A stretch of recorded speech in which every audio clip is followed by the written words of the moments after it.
Buen día, gente, que siempre brille el sol.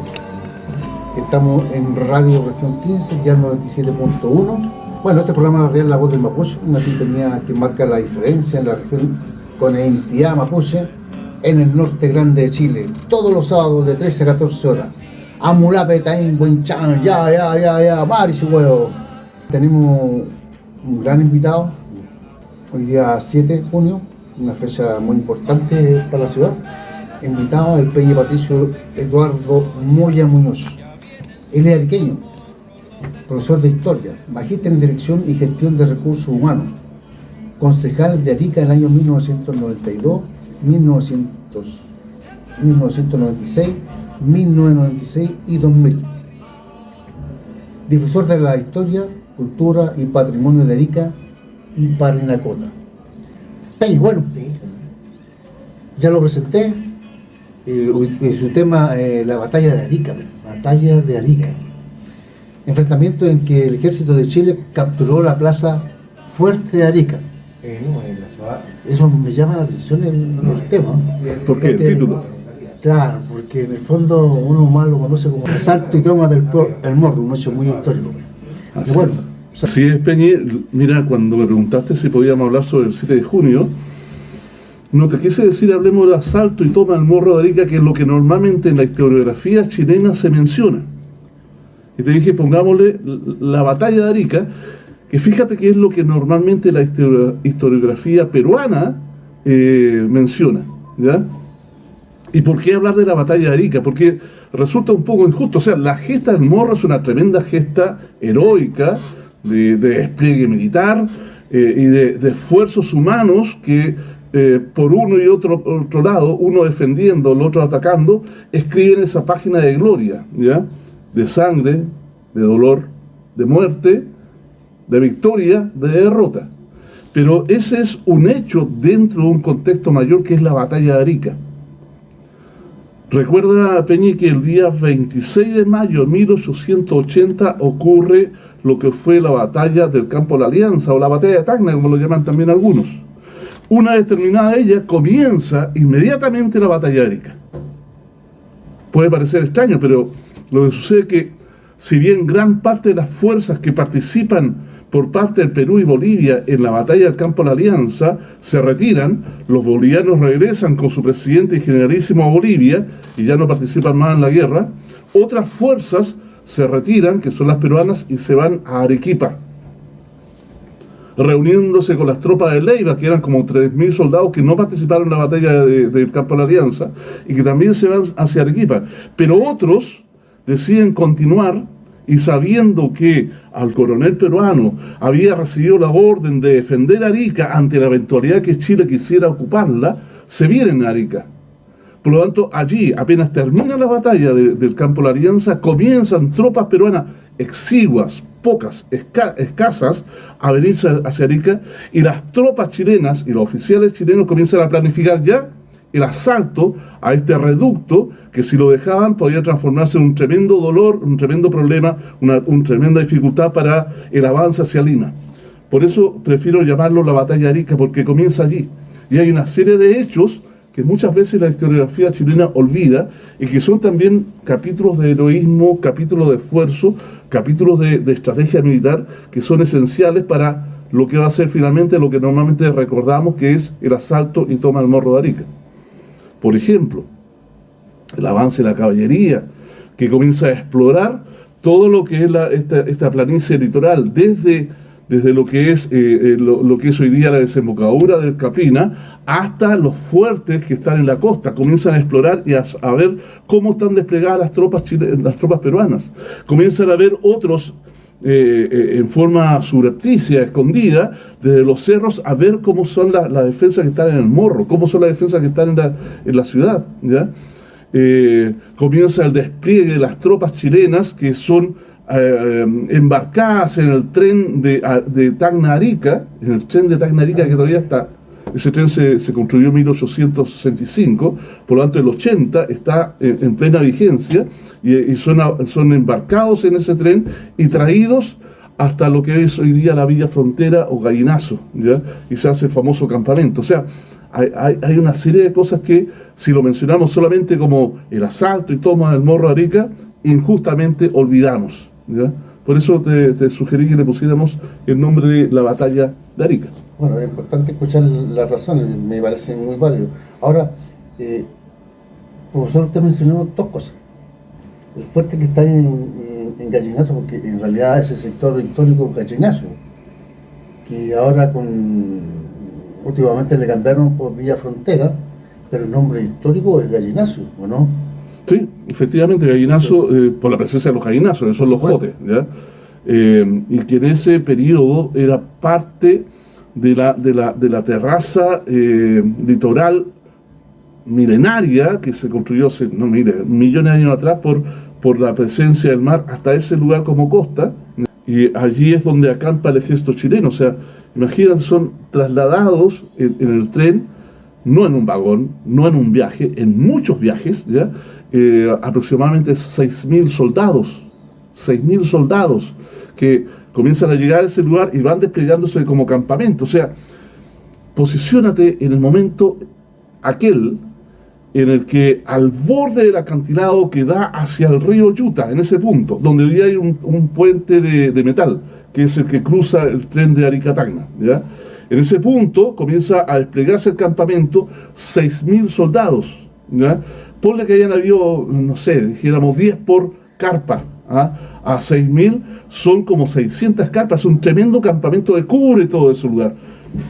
No, cuando le mencionan que la orden fue hacer arder las fogatas, como si el campamento estuviera con todas las tropas en la noche del 6 de junio de 1880, uno se imagina 3 o 4 fogatas, por lo menos lo que yo hacía cuando niño. Pero son 6.000 soldados lo que había en ese lugar. Es un tremendo, enorme campamento.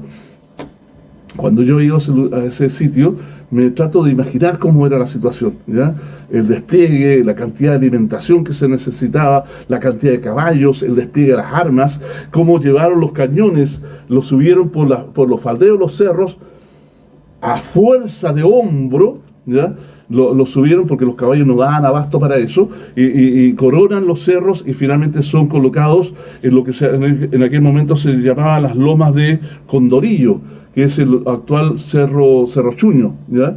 Y son colocados allí los cañones para poder amenazar y participar en la batalla de Arica, combatiendo con cañonazos a las tropas peruanas y combatiendo e impidiendo también que los barcos peruanos, como por ejemplo el blindado que estaba en la orilla, el Manco Cápac, no bombardeara a las tropas chilenas. Por lo tanto, lo mantiene a raya con cañonazos desde el Cerro Condorillo, desde el Cerro Chuño, ¿ya?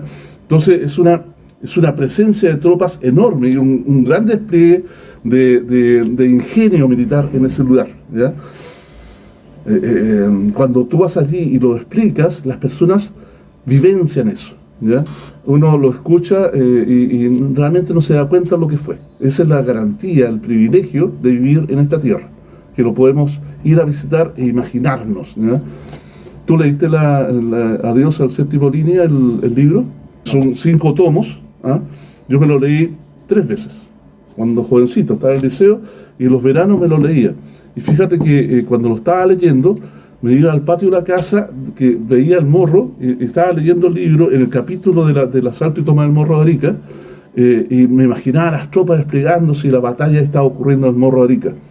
Cuando Julito Martínez, en su discurso que habla de nosotros y sobre cómo cantamos el himno de Arica, él dice, o sea, ¿qué más puede cantar con tanto orgullo ese himno, más que los ariqueños que nos hemos criado al pie del morro, en ese peñón imponente? Ese es el privilegio, uno de los privilegios de vivir en nuestra ciudad, que podemos recordar y vivenciar lo que fue esta gesta heroica. Mira, además de lo que es el despliegue de las tropas y las batallas, quiero también posicionarme en las personas que participaron en ellas, ¿ya? Porque cuando solamente nos referimos a la macrohistoria, el recuerdo de la gesta, el recuerdo de lo que ocurrió allí, nos olvidamos las microhistorias, que son las que escriben las personas, los hombres y las mujeres, ¿ya? Cuando, por ejemplo, tú hablas sobre la historia de Arica, te olvidas de las microhistorias de nosotros, que nosotros estamos escribiendo hoy día, y que nuestra familia va a recordar por 1 o 2 generaciones. O sea, nuestros hijos lo van a recordar y nuestros nietos, algo nuestros hijos les van a contar, pero nuestros bisnietos prácticamente vamos a desaparecer en la bruma del pasado, ¿ya? Pero escribimos parte de la historia, o sea, cada uno de nosotros, por lo humilde que seamos, o seamos autoridad, o sea, una persona que haya hecho algo relevante para nuestra región, para nuestra ciudad, habremos escrito de todos modos parte de la microhistoria que construye la gran historia. Y cuando relatamos la batalla de Arica, solamente refiriéndonos al asalto y toma del Morro de Arica, y cómo se hundió el Manco Cápac, y cómo se desplegó las tropas en todo este lugar, nos olvidamos que todo esto lo hacen personas, individuos, ¿ya? Y por eso es importante también recuperarlo, porque son parte de lo que ocurrió en ese momento y además te da una visión a lo que era la mentalidad de esa época, que es re importante para poder comprender los acontecimientos. O sea, yo te pregunto, hoy día, si viviéramos una situación de conflicto como vivimos en ese momento, ¿el país completo se movilizaría para ir a enrolarse a los regimientos y participar en la guerra? Hoy día creo que no. Yo creo que no, ¿ya? Y no solamente ocurre acá en Chile. Hay otros intereses. Hay otro interés, individualismo, hay otras mentalidades, sí. ¿Ya? En ese momento, al comienzo, la guerra del Pacífico, que no se llamaba en ese momento así, era impopular, o sea, era una guerra económica que estaba dando allá lejos en el norte, en un territorio que no pertenecía todavía a la República de Chile, y por lo tanto la gente no le interesaba para nada, ¿ya?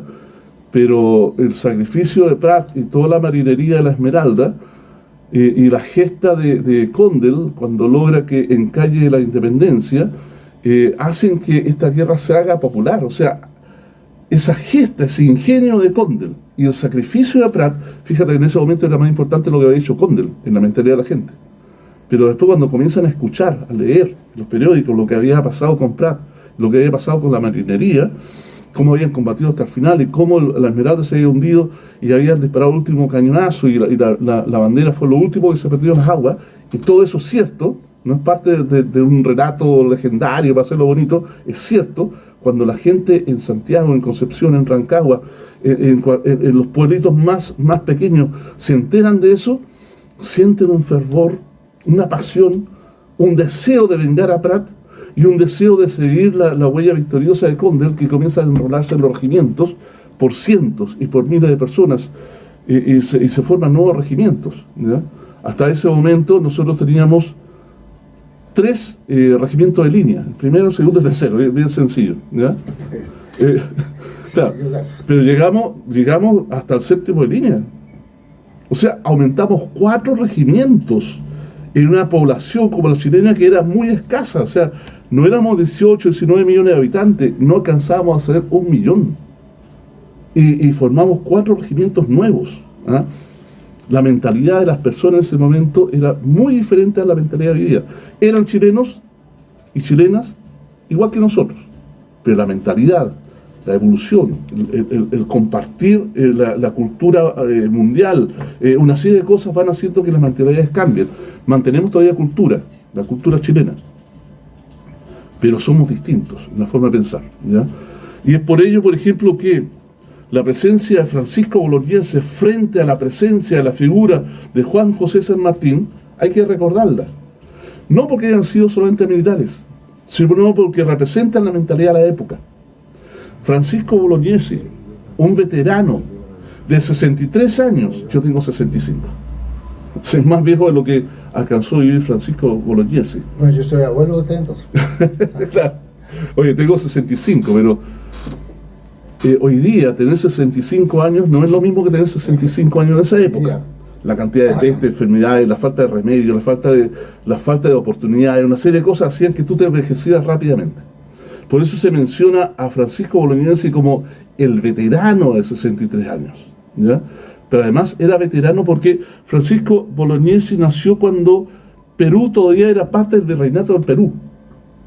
A comienzos del siglo XIX, todavía no se independizaba, hecho que ocurrió en 1821. Él nace el virreinato del Perú, nace el imperio español, ¿ya? Y cuando lo hace, a los pocos años, muy joven, se enrola en el ejército peruano, porque estaban los conflictos con Bolivia, y pasa a ser un militar de carrera y participa en una serie de batallas en los distintos fenómenos, no fenómenos, los distintos procesos bélicos que tiene Perú y Bolivia en esa época, ¿ya? Y cuando ocurre, cuando revienta el conflicto de la Guerra del Pacífico, Francisco Bolognesi está retirado, se ha jubilado, ya está descansando en su casa.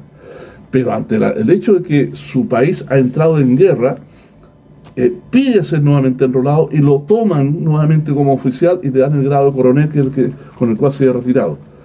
Y hacia comienzo de 1880 se le da la orden de establecer la defensa de Arica, porque era esencial para el sur peruano, ¿ya? Y él hace un despliegue usando la tecnología moderna que había en esa época. Por ejemplo, adquieren lanchas de torpedos, no imaginemos las lanchas de torpedo hoy día, eran como balsas, y los asientan en el sotavento de la isla del Alacrán, que hoy día es una península, ¿ya? El sotavento es el lado contrario a donde va el viento, ¿ya? Es el que mira hacia el puerto de Arica hoy día, que era el lugar con mayor remanso, por lo tanto las olas no iban a afectar a esta... Por el lado del Cluyate. Por donde está el Club de Yate, ¿ya? Allí era donde normalmente, históricamente, los barcos descansaban cuando venían a hacer un movimiento al puerto de Arica. Por ahí estaban a la defensa, protegidos del viento y de las olas, ¿ya? El barlovento es el otro lado, donde efectivamente da el viento y dan las olas. Y ahí se asientan las lanchas. En ese sector no existía el terminal pesquero que está en no existía nada de eso. El morro era bañado por las olas del Pacífico, ¿ya? No existía el puerto de Arica, ni siquiera existía el paseo La Rambla, que iba a ser construido hacia la década del 20 y 30 del siglo XX, ¿ya? Acá estamos hablando del final del siglo XIX. Adquieren esas lanchas, eso es la última tecnología. Adquieren la tecnología de las minas subterráneas, ¿ya? Que prácticamente no se usaba en el mundo. Acá se comenzó por parte del ejército peruano a usar una tecnología de punta, pero con un desorden abismal, porque tenían distintos tipos de rifles, distintos tipos de cañones, distintos tipos de balas, ¿ya? Pero como te digo, Bolognesi decide entrar al ejército para poder participar en la guerra. Él fácilmente podría haberse quedado afuera, fácilmente podría haberse quedado sin participar en esto, pero la mentalidad de la época le llevó a querer defender a su país, ¿ya? Por otro lado, la figura de Juan José San Martín, un comandante chileno que en ese momento tenía 41 años, Bolognesi tenía 63. Era un hombre ya de edad, pero no viejo, ¿ya? Y además de carrera militar. Juan José San Martín, no de San Martín, un militar de carrera que había participado en las guerras contra tu pueblo, contra el pueblo mapuche, ¿ya? Todavía no en esta caravana que hubo después de la Guerra del Pacífico, que produjo masacre, quemó aldeas y arrasó con el territorio mapuche, pero había participado en las guerras de Arauco, ¿ya? Por parte del ejército chileno. Entonces tenemos dos personas dispuestas a dar su vida y que habían participado en hechos bélicos, ¿ya? Y hay dos figuras que a mí me parecen súper interesantes, porque no son lo que normalmente uno concibe como militares. No es como el caso de Bolognesi y San Martín, que eran militares de carrera, ¿ya? ¿Has escuchado hablar una de Roque Sáenz Peña? No. Era un argentino bonaerense, de familia de comerciantes de mucho dinero, que tenía gran poder político además. Roque Sáenz Peña, a temprana edad, fue elegido diputado de Argentina, ¿ya? Y tenía además grandes estudios, viajaba constantemente a Europa, a Francia, para poderse educar, para poder conocer ese mundo, que era lo que normalmente hacían las familias aristocráticas de América, y mandaban a sus hijos a Francia, ¿ya? No a España, ya no pertenecíamos al Imperio Español, lo mandaban a Francia, que era la luz de la cultura en ese momento. En esa época no se hablaba inglés en el mundo, no era un idioma universal. El idioma universal era el francés, ¿ya? Y Roque Sáenz Peña hacía eso. Pero estando en Buenos Aires, conoció a una damisela, una jovencita, con su larga largos trajes, con un modo de vestirse distinto a las bonaerenses. Comenzaron a conversar en estos paseos que daban por las plazas, que cuando se cruzaban era el momento de mirarse y buscaban alguna excusa para poder conversar, porque las chaperonas no dejaban que las niñitas conversaran con los jóvenes, ¿ya? Se enamoraron. Se enamoraron y comenzaron un idilio a escondidas, sin que sus familias supieran. Y llegó a tanto esto que Roque Sáenz Peña le pidió autorización a su padre para poderse casar. Sorpresa del padre, ¿ya? Y le pregunta, ¿quién es la moza? Le dice, nuestra vecina, vivía en una mansión cercana a su casa, a la vecina de tal familia. Y el padre le dice inmediatamente, no puede ser, tú no te casas. Roque se desmorona, ¿ya? Está enamorado y no entendía por qué, y le exige e insiste en que está enamorado y quiere casarse con ella. Pero su padre le dice, no te puedes casar, hijo, porque ella es tu hermana, es tu media, parece de telenovela, pero así fue, era su media hermana, porque el padre había tenido un idilio con una mujer venida del Perú, una peruanita, por eso es que ella vestía distinto y usaba los velos, ¿ya? También de nobleza, pero de familia de mucho dinero, y de ese idilio escondido había nacido esta moza, de la cual se había enamorado su hijo. O sea, imagínate lo que la vida nos da a veces en estas tragedias, ¿ya? Roque comprendió esto, no se podía casar.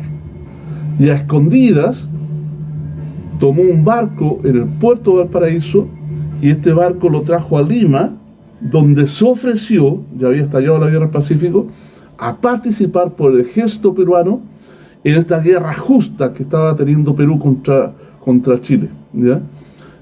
Y pasa a ser parte del ejército peruano con el grado de coronel. El coronel Roque Sáenz Peña participa en la batalla de Tarapacá, el desastre de Tarapacá para los chilenos, la victoria peruana, ¿ya? Participó en la batalla del Campo de la Alianza y decide venirse junto con Alfonso Ugarte a Arica, no de las tropas que se van a Arequipa, él decide venirse a Arica. Y uno se pregunta por qué. ¿Por qué esta persona argentina está participando ya en esta guerra justa que él dice? Pero uno, analizando lo que había pasado, es muy probable que Roque Sáenz Peña quiera morir. Está buscando la muerte por lo que había vivido con su enamorada, con la cual no se pudo casar.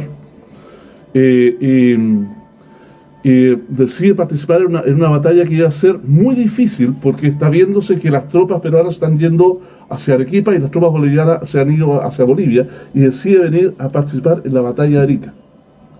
Por otra parte, Roque Sáenz Peña tenía 29 años para el 7 de junio de 1880, 29 años. Por otra parte, una mujer de 32 años, nacida en Valparaíso, de familia muy pobre, que a causa de esa pobreza había decidido embarcarse hacia el norte, y llega a Antofagasta, ciudad boliviana en ese momento, ciudad en la cual se dedica al comercio, y que además se enamora de un hombre chileno perteneciente a una banda de músicos, y que dentro de la efervescencia que ocurre en aquellos años, los bolivianos perseguían mucho a los chilenos, los maltrataban, los soldados, los policías bolivianos maltrataban a los chilenos. La mayor parte de la población en Antofagasta era chilena, eran mineros, ¿ya? Y su marido es tomado, su amante es tomado prisionero, llevado a la cárcel, porque había tenido una pelea contra un boliviano al cual había matado a cuchilla, como eran las peleas de ese tiempo, y se le condena a muerte, ¿ya? Irene Morales, la mujer esta joven de 32 años, como te digo, desesperada, ve cómo fusilan a su marido y le entra un odio enorme contra Bolivia.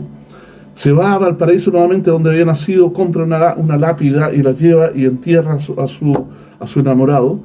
Y cuando ocurre el desembarco de las tropas chilenas, en 1879, ella es parte de los chilenos que van a celebrar la llegada de las tropas chilenas, que venían a defender los intereses de las empresas salitreras chilenas, a las cuales se le había aplicado un impuesto contratratado que habíamos firmado con Bolivia. y ella, enfervorizada, encabeza a la multitud y van contra la casa de gobierno boliviano y arrancan el escudo de Bolivia del techo y lo tira al suelo y lo pisotea junto con los demás, ¿ya? Y se hace parte de las tropas chilenas como cantinera y por lo tanto también participa en una serie de batallas. Y le toca también, después de la batalla de Tacna, de la batalla del Campo de la Alianza, participar en la batalla de Arica, ¿ya? Y es parte del tercero de línea. Recordemos que a quienes se les da la misión de atacar al Morro hacia el cuarto de línea y al tercero de línea. Al tercero se le da la orden de atacar el fuerte Ciudadela y al cuarto de línea atacar el fuerte del Este, que son las primeras intercambios de disparos que van a haber. Mientras que en la costa, el Lautaro, el Buin, reciben la orden de asaltar los fuertes de la costa, al 2 de mayo, al San José y al Santa Rosa, ¿ya? Ese lugar está siendo defendido por tropas peruanas, entre ellas el batallón Iquique, que había organizado Alfonso Ugarte, el héroe peruano que dicen que se habría tirado a caballo del Morro, cosa que es muy poco creíble, muy poco probable, ¿ya? Pero quien encabeza en ese momento al batallón Iquique es Roque Sáenz Peña. Arriba en el Morro está Irene Morales, que odia a Perú porque se había aliado con Bolivia y está participando en tercera línea en el asalto al fuerte Ciudadela y después va a bajar hacia la hondonada, hacia lo que es el Morro Gordo, donde están las trincheras. Roque Sáenz Peña está en los fuertes de la costa y recibe la orden de que junto con sus tropas suban al Morro de Arica a defender el fuerte del Morro, el fuerte principal, y se atrincheren en las trincheras del Morro Gordo. Y, Morro Gordo, donde está la antena. Sí. Y estas dos personas, Irene Morales, enamorada, a quien le habían matado a su amante, y Roque Sáenz Peña, enamorado, al cual le habían prohibido casarse con su mujer, además con la mujer a la cual amaba y que era su hermanastra, sube por lo que hoy día es el Cerro La Cruz, ¿ya? Sí. Y arriba están las terceras líneas que han recibido la orden de impedir que las tropas que vienen de los fuertes de la costa suban y coronen el Morro Gordo. Y se produce la batalla entre el tercero línea y las tropas que vienen de la costa. ¿Y quiénes se están enfrentando ahí? Dos enamorados. Irene Morales arriba y Roque Sáenz Peña abajo. Los dos enamorados, los dos de trágicos amores, están intercambiando disparos, ¿ya? Uno defendiendo a Chile, y la otra defendiendo al Perú, el argentino. Finalmente, parte de estas tropas van a lograr cruzar la defensa del tercero línea y llegar hasta el Morro. Y va a ser Roque Sáenz Peña parte de los oficiales que van a estar con Francisco Bolognesi en la defensa final. Francisco Bolognesi es muerto por las tropas chilenas. Según un parte de guerra de un soldado chileno, dice que Bolognesi se rindió, pero que fue muerto, ultimado de todos modos, porque San Martín había sido herido en el vientre, en la hondonada entre el Morro Gordo y el Morro, y estaba moribundo, y su hijo también había muerto por los disparos hechos desde las defensas del Morro, ¿ya?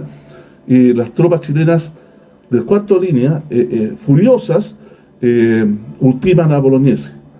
Según otras partes de guerra, especialmente los peruanos, Bolognesi jamás se rindió. Yo creo que no lo hizo, yo creo que no se rindió, ¿ya? Pero ahí está Roque Sáenz Peña, que finalmente va a ser capturado y va a terminar siendo presidente de Argentina. Fue elegido presidente de Argentina, ¿ya? Y estuvo acá en Arica. Y la Irene Morales va a continuar en las batallas, va a ser enviado a Santiago, Roque Sáenz Peña a los campos de concentración y después va a regresar a Argentina. Y la Irene Morales participa en las batallas de Chorrillo, Miraflores y en la ocupación de Lima, ¿ya? Y va a morir muy pobre, pero vestida de gloria por haber participado en estas batallas y haber estado también en el Morro de Arica. Como te digo, esas son las microhistorias, mi estimado amigo, que muchas veces olvidamos cuando solamente miramos el gran hecho y nos olvidamos que acá hubo personas, ¿ya? Que con sus visiones, sus mentalidades defendían cada uno a sus países, a sus pueblos, por motivos diversos, pero que ambos participaron con heroísmo, ya tanto la Irene como Roque Sáenz Peña, como Francisco Bolognesi y Juan José San Martín y tantos otros.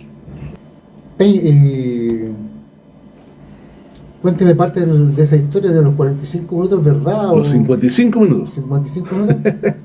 Mira, cuando era joven yo te estaba contando, veía el Morro y estaba leyendo el Adiós al Séptimo Línea, y me imaginaba 55 minutos desde el Fuerte Ciudadela hasta el Morro. O sea, ¿te lo haces corriendo? Sí, podría ser, ya te lo haces menos tiempo, pero batallando con los peruanos en los distintos fuertes y subiendo al Morro Gordo y las trincheras y después combatiendo para llegar al Morro, no te dan 55 minutos. ¿Ya? Lo que pasa es que los 55 minutos son la parte final. Ya. Desde que se vence las trincheras del Morro Gordo hasta que se corona el morro con la bandera chilena, son los 55 minutos famosos. ¿Ya?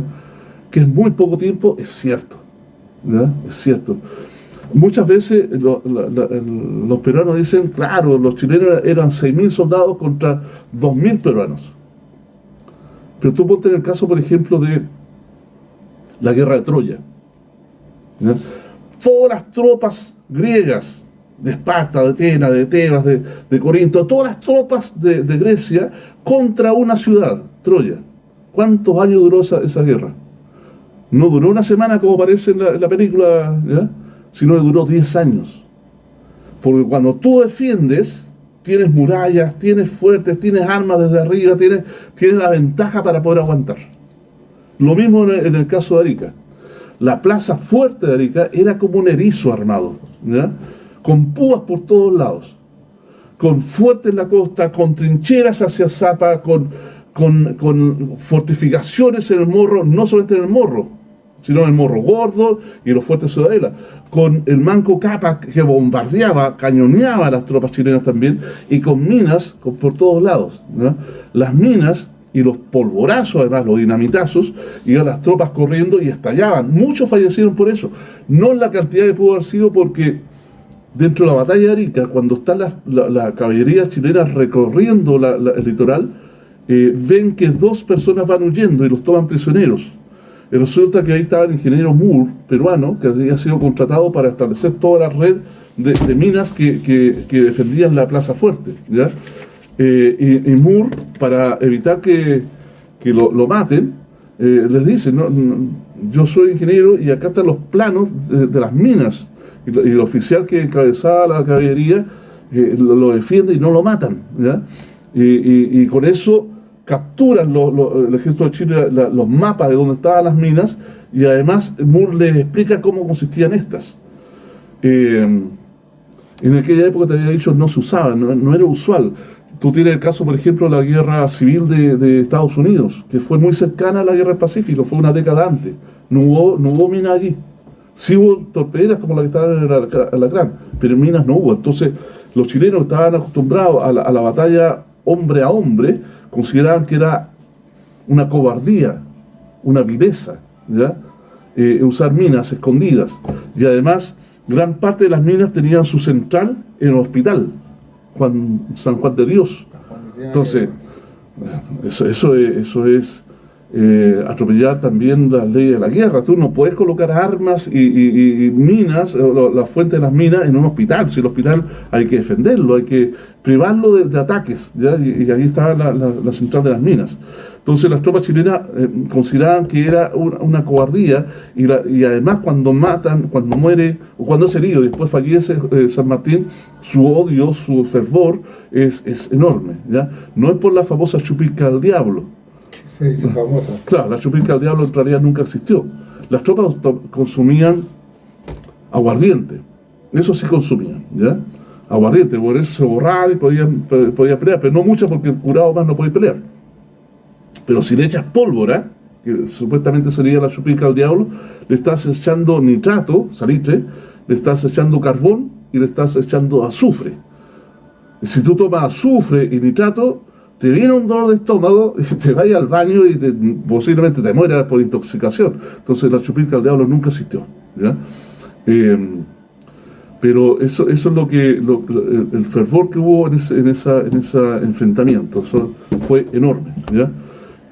Finalmente, los 55 minutos, como te digo, son desde el momento en que se vence las trincheras del Morro Gordo hasta la captura del Morro, que son los famosos 55 minutos de gloria de la infantería chilena, junto con todo lo que ocurre alrededor de esto, ¿ya? Pero nos olvidamos también de la gloria que tuvieron los defensores y los atacantes en los fuertes de la costa, que no fue fácil, ¿ya? Los atacantes del Lautaro, del Buin, cuando atacan los fuertes de la costa, además están recibiendo los disparos, la defensa de estos fuertes. No eran grandes construcciones, pero sí son fortificaciones bastante bien hechas. Los peruanos tuvieron un año para establecer la defensa de Arica, ¿ya? Además están recibiendo los cañonazos desde los barcos peruanos. Entonces es muy, muy difícil el tomar estos fuertes. Y hay muy poco escrito sobre eso. Y fíjate, cuando ocurre finalmente la captura de los fuertes de la costa y se iza la bandera de Chile en el Morro, y se toma Arica, parte de los soldados peruanos buscan el refugio de la Catedral San Marcos, que ya está en la catedral actual, y se ponen las gradas de la iglesia, ¿ya? Y cuando son vistos por los soldados chilenos, están celebrando la victoria en el peladero, que era donde está hoy día la Plaza Colón, porque había pura tierra. Llega la noticia que el Lautaro había muerto completo, el batallón Lautaro, por las minas en las batallas de la costa, ¿ya? Cosa que no era así. Pero reciben esa noticia y los soldados enojados y la Irene Morales enfervorizada deciden matar a los que estaban en las gradas de la catedral y son asesinados porque ellos estaban rendidos, ¿ya? Otro capítulo que muchas veces olvidamos, que los ariqueños recordamos, pero que en la historiografía de Chile no se menciona. Chantomay Peña, Chantomay. Nuestro programa ha finalizado, agradecer su presencia y todo el relato de esta historia. Estimado profesor, tiene 35 segundos para despedirse de la región. Muy entretenido su relato con la toma del Morro Arica, toma de la plaza, que hoy día estamos celebrando todo. Así es. Mira, una vez hice un video sobre la batalla de Arica y hablaba sobre la herencia que tenemos los chilenos y cómo debemos, los ariqueños, cómo debemos sentirnos orgullosos de esto. Y una persona me escribió: claro, o sea, los ariqueños fueron los que participaron en esa batalla. ¿Cómo se te ocurre si esto lo hizo Chile? Y tiene razón, o sea, los ariqueños participan en la defensa de Arica. Los ariqueños en ese momento eran peruanos. Tanto así que el jovencito que estalla la Santa Bárbara del fuerte Ciudadela y mata a peruanos y a chilenos porque ya estaban siendo ocupados en el fuerte de Ciudadela, era ariqueño y murió con eso, ¿ya?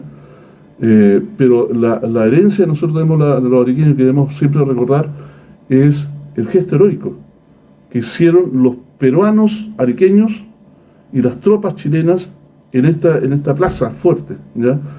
Ambos ejércitos tuvieron héroes, ambos ejércitos tuvieron sacrificio, unos conquistando un territorio, los otros defendiéndolo, pero es la herencia nuestra, ¿ya? Y es parte de la historia 11 milenaria de nuestra ciudad. Arica tiene una historia preciosa que muy poco conocemos, pero cuando la conocemos, además de querer nuestra ciudad y nuestra región, la valoramos y por lo tanto la cuidamos. Y por eso siempre me empeño de difundir nuestra historia, nuestra cultura, nuestros patrimonios, para que queramos lo que conocemos, ya que es nuestra ciudad. Hay que conocer para después poder querer y cuidar. Eso. Peña, como usted tiene mucha historia, así que vamos a hacer un calendario de visita a la radio y por supuesto muchos ariqueños queremos conocer nuestro Arica, la historia de nuestro Arica. Como yo conocía que el ejército chileno había subido por el lado lateral al Morro en 55 minutos. No, pues. De acuerdo a lo que lo escucho en la historia de usted, y el soldado chileno era súper bravo, valiente y tenaz. Mira, era por la chupica el diablo, pero ya claro que no existe eso. Nada de eso es cierto. Así que espero tenerlo invitado en otras oportunidades en este espacio radial que lo quiere recibir con cariño, todo lo que quiera ofrecer para la cultura de los ariqueños. Cuando un pueblo digno, indomable y valiente lucha por su existencia, autonomía y su libertad, no hay Estado ni gobierno que resista. También hubieron mapuches en este Santo Tomás hermoso. Caucayán, Chantomay, nos estamos viendo el próximo sábado. Hay que tomarse el morro, vamos para arriba, vamos para arriba. Están llegando a la cumbre ya los del cuarto de línea. Y las últimas defensas están cayendo, todo termina. Y entre los estampidos, voces que gritan, vamos para arriba. Pam, pam.